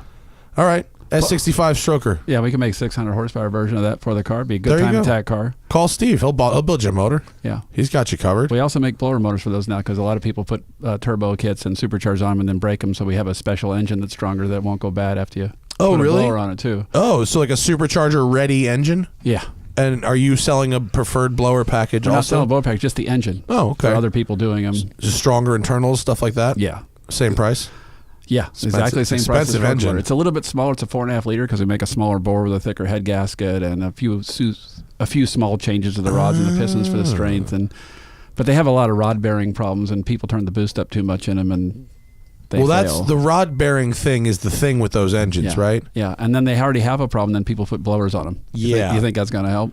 So what if someone wanted to buy one of those used, an M3? Yeah. What do you have like a Blackstone test done to check for metal? How do you know if you've got the issue? That's what you do. That's it. You run an oil analysis. Yeah. And you want to do it honestly when it hits 50,000 miles. Every time you change the oil, you want to do it because every time because you want to catch it before it spins because it ruins the crank and sometimes cracks the block and it gets a lot more expensive. So you want to catch it. And if you check it every time you change the oil, are you going to catch it? Probably, because it will break down over time before completely disintegrating. Yeah. People just don't realize it goes bad till it starts making noise. Oh yeah, and if it's making noise, you're in trouble. Then it's too late. Yeah. And what's a replacement engine? 24,000. Yeah. Woo! Yeah. Well, that's the Stroker motor. If you just if you're talking the original displacement, it's 15,000. That's a big difference. Yeah. Well, wow. You're adding a crank for the stroke and bore and a lot of stuff. Oh, you are boring out the blocks and stroking of both. Yeah. Yeah. So it's a lot less. Just I mean, look, this shit ain't cheap, bro. No, it was expensive. I knew it was expensive, but I didn't realize the stock engine was that low. I thought there would be less of a delta. Yeah, well, I think BMW gets 20 something for the stock one, so I think our stroker motor is about the same as the stock one, and our stock displacement overhaul is like 2/3 of what a BMW factory reman is. So but one of my buddies bought one of those from CarMax with their warranty, and within 3 months there was like a $20,000 repair. Yeah, sounds right. It's probably a good idea though. Yeah. They cover it. Yeah, hell yeah, they cover it. By the way, we did a bunch of CarMax. research on the engine. We built it for the Ganassi prototype car with why the bearings fail. And we have a foolproof cure for it. Oh, really? And so when we rebuild the engine, we integrate that into it so it won't go bad again. Oh, cool. That's like the L&N Engineering IMS bearing fix in the 911s. Yeah. It's like a permanent fix. Yeah. So great. We're actually using NASCAR racing Clevite bearings at a BMW and then changing the journal size of the crank. Is the what we're only advanced thing about a NASCAR you're changing. You know what? People joke about NASCARs and the cars are crude, but there's a lot of serious engineering in those cars. I'm sure. And But Americans make the best rod bearings. Every country does something great. Americans make the best rod bearings. Do you know that most rod bearings great again? Is that the new hat? Honestly, most of the F1 teams use Clevite American-made rod bearings. Really? And F1 motors and stuff. Yeah. What is or it they buy about the material from Clevite? It's the mix of tin and copper and how thick it is and how consistent it is. They're just good at it. Is that they make that? It's not like they mine an ore locally, right? I don't know where they get the metal from. Clevite's a bearing company, which is now owned by Molle, but Clevite American bearings are not the same as Molle bearings. Huh. They're just really good. Cool. And I think it's because the NASCAR engines were bigger engines, 350, and they run those 500-mile races on the ovals where they're just up on the rev limiter all the time, and they had to solve the problem 20 years ago where they could never make it to the end of the race, and so they invested a lot of money in it. Yeah, probably true. And it's just the heaviest duty bearing that there is, pretty much, right? Yeah. So we use that in all of our race engines and all of our street engines. Wow. Is it extremely expensive, or it costs half the price of a BMW bearing? Of course it does. Because it's heavier. The best part of the world out of the using F1 engines is half fucking BMW plastic water pump. Bullshit. Of course it is. That's great. That's great. So since we're making our own billet crank to stroke it, we just make the crank for the American bearing size, and we make the creel rod for the American bearing size, so it doesn't really cost anything over using the BMW bearing. Right, but what it says is one part is not interchangeable. You have to interchange the entire assembly. You do. Yeah. Yeah. So it's an all or nothing deal. You save the block and the heads, and you throw the rest of it away. Yeah. Wow. I love throwing away expensive stuff. Really makes me feel good about it. My employees used to cringe when I started the business 35 years ago. I would take a brand new BMW, take it in the shop, and I'd drive it around for 1,000 miles and disassemble it down to the frame. And start measuring things and machine it. They go, "Oh my God, it's a brand new $100,000 car." Yeah. I go, "Yeah, well, okay." Is anything sacred? No. No, I didn't think so. Not in our place. So what were you like as a kid? Like, were you just tearing apart all the stuff at home? All right, so I can tell you a couple stories about me as a kid. I'll probably explain it. So I have an older brother who got me into cars. Okay, my little brother had one of those metal pedal Jeeps with the crank pedals and steering wheel. Yeah, my dad was a gardener and he had a rototiller with a side shaft 7 horsepower Briggs and Stratton. So we took the engine off the rototiller and cut a hole in the back seat of the Jeep, and we put a pulley down in there and went and bought an axle from a go-kart and put some go-kart tires in the back. We left the solid metal wheels and tires on the front and no brakes. Had a throttle control off of a snowmobile. 10, 12. And that's when I first figured out that Porsches don't work, because the motor was behind you and you grab the throttle on the steering wheel and would just wheelie until you left off the gas. You couldn't steer until you came out of the throttle, and then when it come down and turn, you'd have metal wheels. Yeah, and it would just like shimmy and it would stop. It was terrifying, but it was really fun. So that's what I expected. Yeah, so him and his friend Fran and me, and then my dad came home and got unglued because we took his rototiller apart. We didn't ask him. We just stole the engine. Was he kind of angry and also kind of proud? Yes. Yeah, it's not real. He's not really mad about it. No, I wasn't real mad about it. He just annoyed I didn't ask him. I could take his rototiller motor, and then he wanted me to put it back so he could garden. That is so funny. I feel like you should write a book, because it'd just be full of all of like crazy stuff like that from growing up. Like Steve-isms. Yeah. Yeah. It'd be like that book about of Homer Hickam, October Sky or whatever. I don't know. You lost me. I'm sorry. Oh, he's like a jet propulsion engineer that grew up in North Carolina. Never mind. Whatever. Sorry. There's a movie about it. Sorry. But it'd be like that, but for the guy who asked the question clarified. He wanted to know which 20,000 BMW or under. He wants to buy a BMW for less than the price of a Fiesta ST. That's what he wants. Okay. I think he needs an E46 M3. That's exactly what I was going to say. E46 M3. Coupe, not convertible. Coupe, not convertible. Stick, not SMG. Yeah. Yeah, probably so in that particular gearbox. I like the double clutch better than the manual. The single clutch is no do. Yeah. No. But you can convert that back, right? Never tried. I think you can. Yeah. I think people do it. Really? Yeah, I think you just have to take off the robot shit. But for 20 grand, you want to like go back and do all that? No. Yeah, exactly. You could spend more than the car's worth to make the conversion. Yeah. Sorry, I thank you for clarifying, John, and I hope we helped you out. By the way, great car, also has rod bearing problems. I know. Zach, who was here, Zach's got one. I got a fix for that one too, by the way. Do you? Oh, that's a good one to know. I'm afraid to know what that costs. Those are inexpensive by comparison. The complete S54 engine rebuilt 13,000. Oh, that's not bad. Rods, pistons. I was thinking maybe at some point I'd like to have an E30 with one of those engines in it because I drove one once and it was spectacular. Yeah. An E30 with a 6-speed and an S54 and it was glorious. Yeah, if you move the driver's seat to the back and put the engine through the firewall, but otherwise you'd mess up the weight distribution. Yeah, we could do that. Yeah, that'd make a really cool car out of it. That sounds fucking doable. Let's do it. Let's put the driver's seat in the back. Can we have one of those steering columns? It's like 9 feet long. You ever seen an old Trans Am car? Yep, that's it. Like that's that. exactly like that's that. Exactly it. That's why they did it. Yeah, and you have to cut a hole in the roof, and you go down through the top. No, you just get in from the front door and go right. And then climb back. You maybe just get a sedan and weld the front door, and then just go in through the back door. Perfect. Let's see. He wants to build an E9 project car. That's like a BMW 3.0 CS, and I want more power. Should I boost the M30 or change engines? I was thinking maybe S54 or N54. What is your suggestion for an E9 project car? Boy, I don't have any experience with that old car, but not for a long time. You do on the one BMW owns. But that's already a 4-valve engine. I just rebuild it.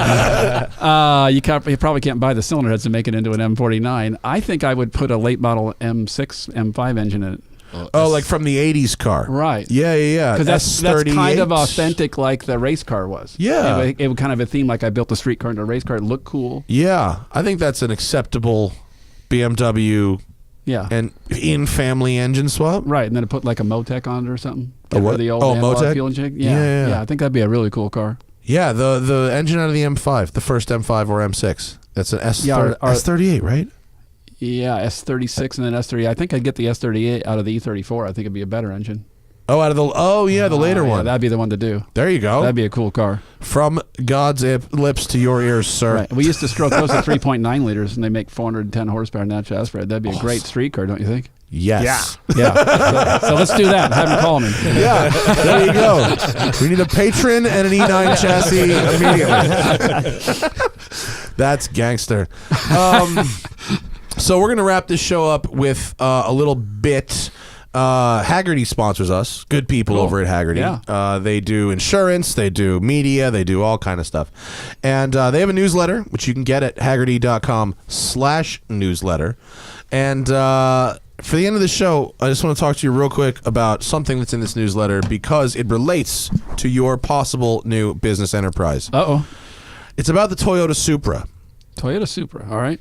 And this article is really about the history of the Supra and why Supras are special, but for our intents and purposes, Supras are special because of the 2JZ engine and its ability to hold massive amounts of power.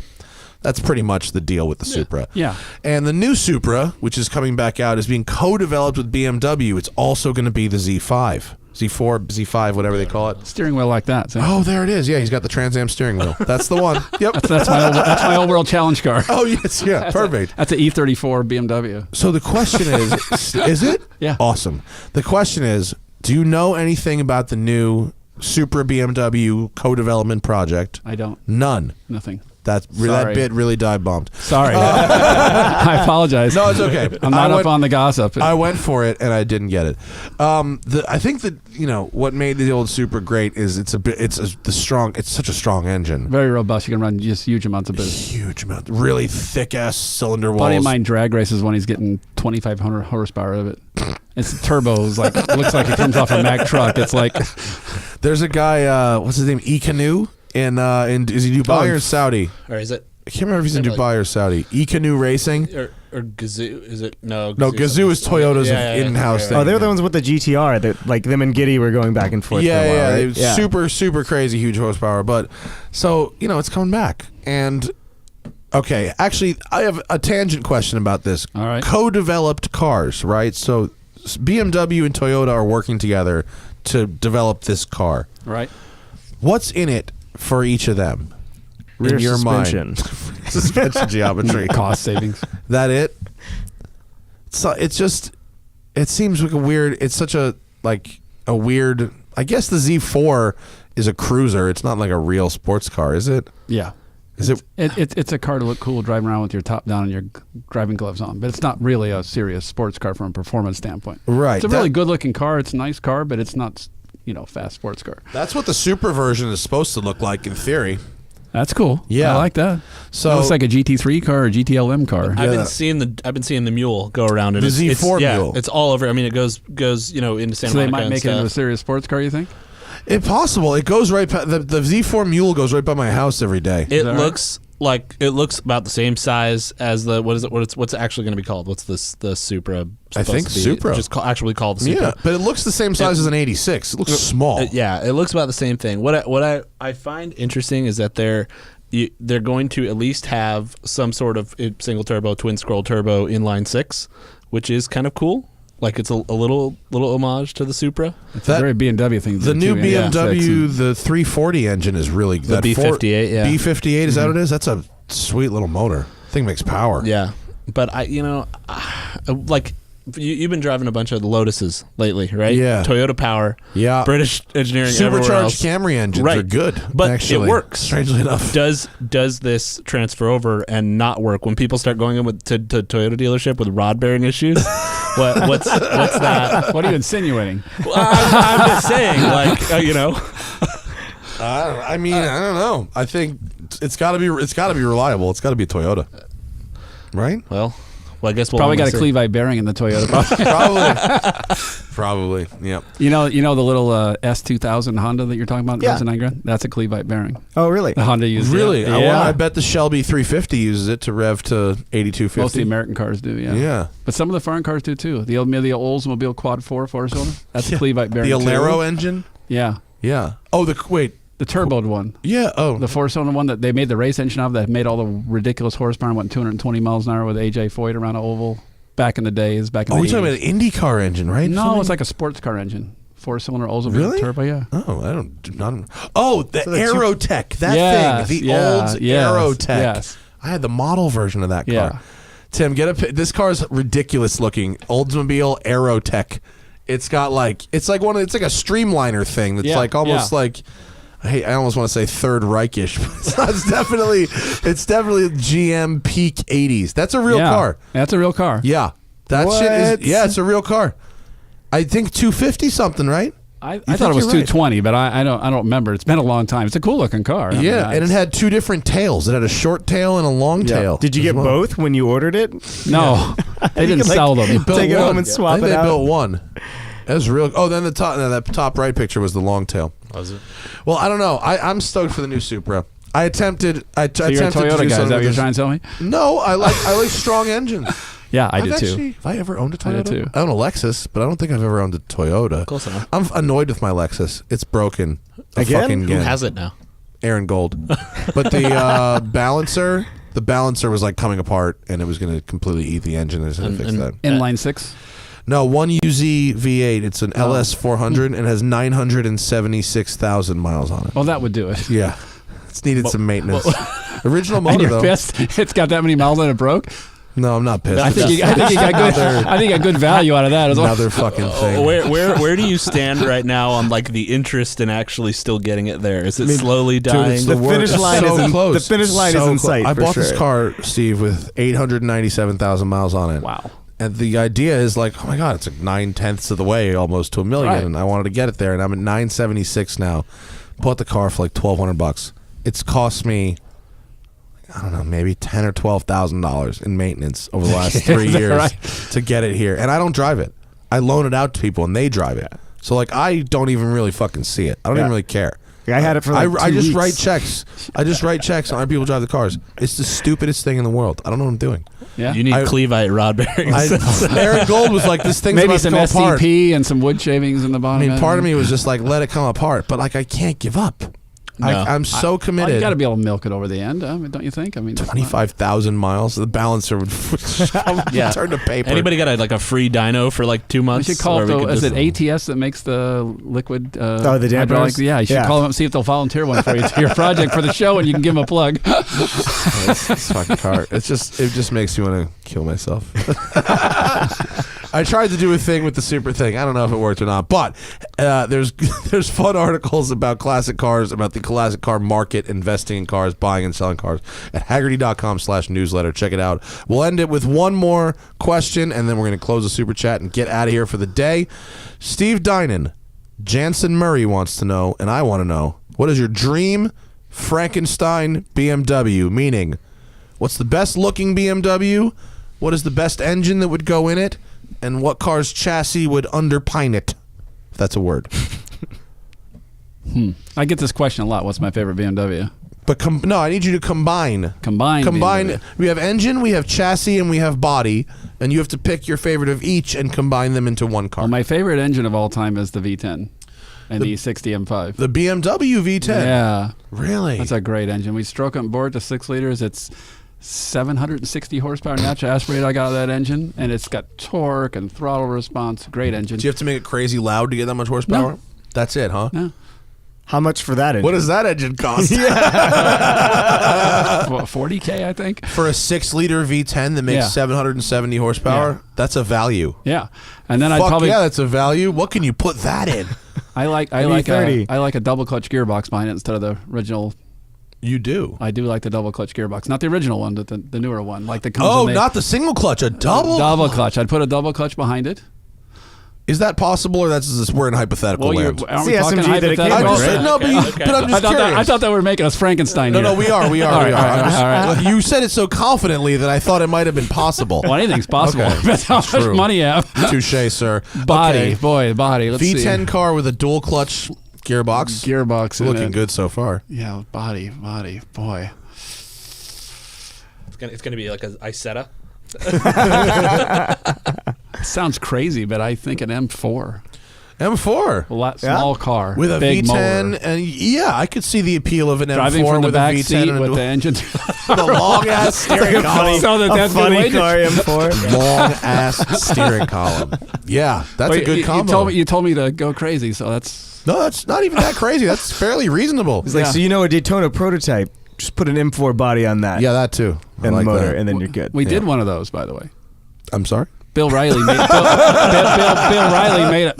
a track day car of a DP car with extra downforce, and he wanted a special engine, so we made him a 760 horsepower natural aspirated V10. Wow. With in pedal a DP shifters car? in a Riley DP car. Wow. You can find it online. They have a picture of the engine running on the dyno. What? That's crazy. The exhaust manifold glows purple. Yeah, it's really cool. That is really it's cool. ridiculous. Who wanted that? Some guy who was a racing nut from the East Coast, and he rented a ride in a Formula One car to warm up for it or something. And it was a track day car for a rich guy. I don't even remember his name. Sounds like something Scott Tucker would do. One car. Yeah, right. It wasn't Scott Tucker. Just the people that would be attracted to you, the people you must draw out of the woodwork. It's like just people with no limits. Yeah, there's some of those. There are a few, right? Yeah. There's no limit to what someone might fucking buy.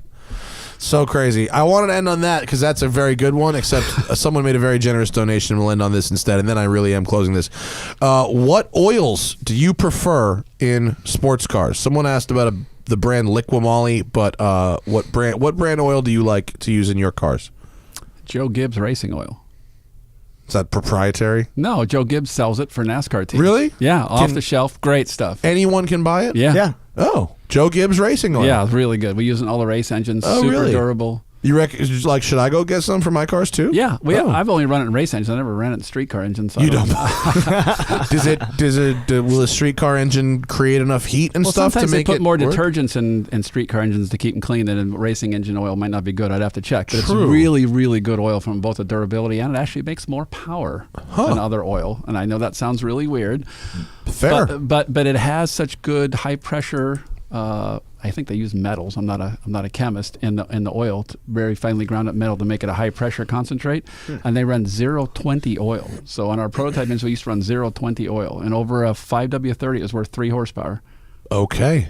Little bits. Yeah, little. That's part of the little bits. 3 horsepower could make a difference. Yeah. At Daytona. 6 horsepower is 1 mile an hour at Daytona when you're going 200 miles an hour. Oh, really? That's what it is. Yeah, we measured it. Really? Multiple times. Oh, God, you bring the best nerdy shit. 6 horsepower is 1 mile an hour in a DP car. When you're going 200 miles an hour in a prototype car around Daytona, it's worth 1 mile an hour. Have you done that math in like the M6 or one of the GT cars also? Never have, but when we go back to Daytona every year, when we were racing in the series for 10 years, our goal was to make 1 horsepower per month for the year. We spent $25,000 a month to make 1 horsepower a month, and the goal was to come back. You spent $25,000 a month making 1 horsepower per month for 10 years. That's because so the rules are boss. so tightly controlled. It's come all these little teeny increments I was talking about. What did your driver weigh? Because So our goal was to come back at the next year with 12 more horsepower than the year before, which was 2 miles an hour at top speed, which enabled us to win the race. this is how these people think. It's these little tiny increments. Yep. It's so unsexy, but it's so fucking cool. Sorry about that. No. Like, I went to the Michelin, PS4S launch, and they go, this tire is a 1% improvement over the PSS, which is like a staggering number, for a tire.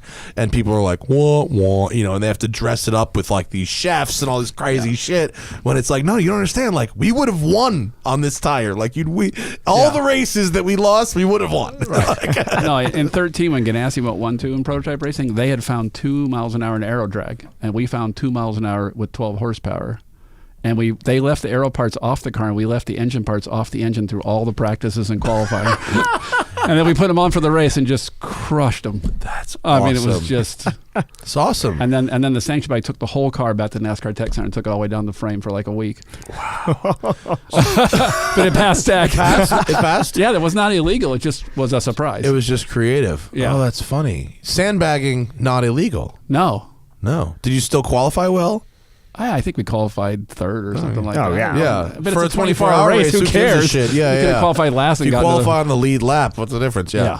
The where the fuck? Oh, I was gonna say with your new company, Carbahn, which is pull that one up, Tim. Carbahn Autoworks. I think you should do that same math for like standing half mile and mile for these people's street cars. Think It's so? like, I think, It's a like huge market. Yeah, like in your GT2 RS all-wheel drive thing, 10 horsepower is worth, a half a mile an hour in the mile or whatever. I mean, street cars have less drag because they don't have the downforce in the wings and stuff, so it'd probably be more. Probably. Yeah. But I mean, whatever the math is, I think that would be an All right. interesting That's cool. thing to add. Thank you for coming, Steve. Are you flying home now? Is that what you're doing? Well, tonight, 9-something. Thanks for coming down. Yeah. Flying on someone else's schedule. Oh, yeah, I saw my plane. Yeah. not your plane anymore. Yeah, it sucks. That's okay. That's okay. We're going to get you a new plane. Here's what we're going to do. We're going to get you a new plane. Someone who wants to put a V10 stroker in an E30 convertible, call Steve. I think it'd take more than that. Daddy needs an airplane. The crazy stuff you've built in the past, like you could build again if someone wanted, right? Yeah, absolutely. Someone could call you and say, I have a fucking Z8 Alpina. I would like a DP engine, and that could be possible. Sure. I love that thing. Nothing's ever really out of production. You can get a Chiseta. Not from my perspective. Nothing's No. Daddy needs an airplane. If there's a piece of metal and there's money, you can make it. For sure. Yeah. Thanks for coming in, man. Right. Great success with your new venture. Yeah, I love your show, by the way. Thank you. It's really great. I'm happy with your success. Oh, thanks, man. You gotta when you'll set up your Southern California location in my building up the road when it's done. You got a deal. And is Corey going to facilitate the driving of the cars? This is going to happen? Yes. I'm going to come to you. This will be super easy. You right. have to ship the cars down That's here. true. I'll test them up there. So he's in San Jose and Mountain View. Dude, I'll pick him up in Mountain View. I'm about this. Deal. Easy. We'll go to Alice's restaurant. We'll have a sandwich. We'll fucking right. mob. It'll be Cool. great. Thank you. Steve Dinan, ladies and gentlemen. I got links in the description. Thanks for joining us live. Ooh, good live duration. Thank you for your super chat comments. Austin Cabot, Speed Ventures, if you're in Southern California, or where else do you go? Coda? Everywhere. Yeah, we go to Coda. We go to not Thunder Hill, Sonoma. And Laguna Seca as well. So Cool. And all the SoCal tracks. If you want to do a track day on the West Coast, Austin made us a code. TST18 gets you $40 off a track day with Speed Ventures. And am I doing any of the next? No, those are not lining Road up Atlanta. the next one. Road Atlanta. Road Atlanta for Grid Life. Grid Life Road Atlanta is a Speed Ventures track day. No, it's not. It's not. Two separate companies. Fuck me. Yeah. It's all right. This promo is falling apart.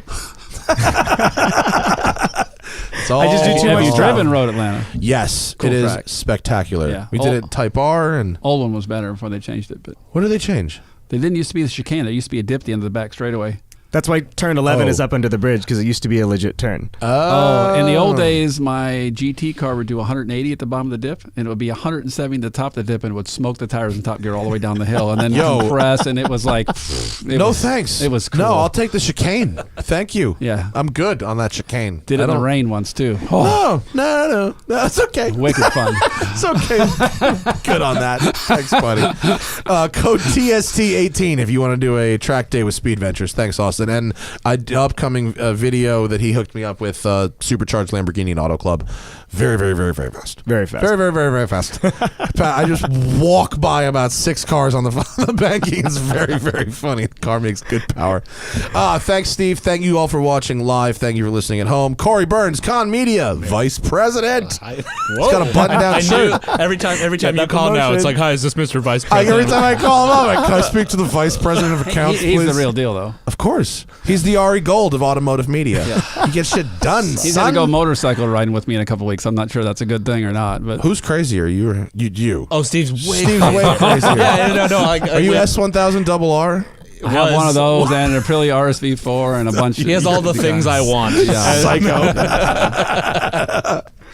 Steve Dinan, ladies and gentlemen. Thank you very much. Have a good night. I will see you soon. Bye.